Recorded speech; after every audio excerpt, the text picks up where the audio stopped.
Praise the lord. యేసునామ స్మరణ అనే ఉదయకాల కార్యక్రమానికి మీ అందరికీ ఆహ్వానమండి. ఈ ఉదయకాలం ఎలా ఉన్నారో, మరి దేవుని యొక్క పరిశుద్ధమైన వాగ్దానాలను పొందుకొంచు ఏ రోజు మన్నా ఆ రోజు మీరు పూజిస్తున్నారని నమ్ముచున్నాను. ఈ రోజు నిర్గమకాండం 15వ అధ్యాయము 13వ వచనము. నీవు విమోచించిన ఈ ప్రజలను నీ కృపచేత తోడుకొని పోతివి, నీ బలం చేత వారిని నీ పరిశుద్ధాలయమునకు నడిపించితివి. ఈరోజు ఈ వాగ్దానం వింటున్నాం కదండి. దేవుని యొక్క బలం చేత దేవుడు తన పరిశుద్ధాలయం తీసుకెళ్తా ఉంటున్నాడు. చాలా ఆటంకాలు రావచ్చు, కానీ దేవుడు నిన్ను తన సన్నిధిలో నిలబెట్టబోచున్నాడు. తన సన్నిధిలో అనేకమైన బ్లెస్సింగ్సే కాదు, వరాలు కూడా ఉన్నాయి. అనేకమైన ఆత్మీయ వరాలు ఉంది, శక్తి ఉంది, పవర్ ఉంది, మైట్ ఉంది. There is healing. ప్రతి ఒక్క స్వస్థత, ప్రతి ఒక్క జ్ఞానము ఆయన సన్నిధి నిధిలో నుండి దేవుడు నీకు దయచేస్తాడు. కాబట్టి దేవుడు నిన్ను తోడుకొని వెళ్తున్నాడు. దేవుడు నీకు ఒక మార్గమును ఏర్పాటు చేస్తూ ఉంటున్నాడు. God always wants you to be with him. దేవుడు ఎప్పుడు కూడా నీవు ఆయనతో ఉండాలి, ఆయన నీతో ఉండాలని ఆశపడుతూ ఉంటున్నాడు.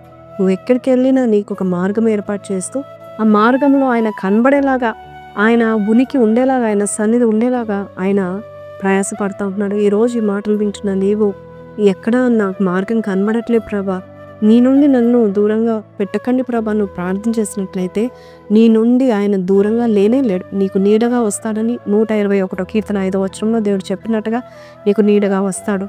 ప్రజలు ఇక్కడ చాలా బలహీనులుగా భయపడుతూ ఉంటున్నప్పుడు కృపతో ఆయన కలుసుకున్నాడంట, కృపతో వచ్చాడంట. అంతేకాదు ఆయన ప్రజలను విమోచించడానికి ఆయన బలాన్ని వాడాడు, ఆయన శక్తిని వాడాడు. అంతేకాదు వారిని విడిపించడం మాత్రమే కాదు, తోడుకొని పోయి ఆయన సన్నిధి ఎక్కడ నిరంతరం ఉంటుందో, ఎప్పుడు ఎల్ల వేళ మేఘ స్తంభంలో, అగ్ని స్తంభంలో ఆయన సన్నిధి కనపడేలాగా, వారి మధ్యలో నివాసం చేసేలాగా దేవుడు ఉన్నాడు. ఈరోజు నువ్వు ఎక్కడికి వెళ్ళినా, ఏ ప్రాంతానికి వెళ్ళినా ఆయన తోడును, ఆయన సన్నిధి నువ్వు కోరుకున్నట్లయితే ఆయన నిన్ను చాలా చక్కని మార్గంలో తీసుకెళ్తా ఉంటాడు. మనకు భయం ఉండదు. దేవుడు తోడుగా ఉన్న వ్యక్తి వర్ధిల్లాడు. దావీదు మనం చూసినట్లయితే అంతకంతకు వర్ధిల్లాడు. యెహోవా దేవుడు ఆయనకు తోడుగా ఉన్నాడని వాక్యం సెలవిస్తుంది.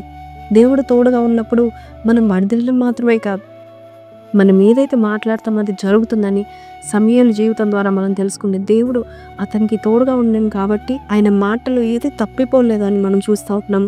ఈ పరాక్రమ గల శూరుడు బలముతో ఆయన నిన్ను ఆయన తీసుకొని ఆయన సన్నిధిలో చేర్చుకుంటున్నాడు. కాబట్టి ఈరోజు నీవు ఎక్కడ ఉన్నా కూడా దేవా నీ సన్నిధి నుండి నన్ను త్రోసివేయకు, నీ సన్నిధిలో సమీపంగా నేను ఉండాలని నువ్వు కోరినట్లయితే దేవుని యొక్క సన్నిధి నీ వెంటే వచ్చునుగా అని ప్రకటిస్తున్నాను.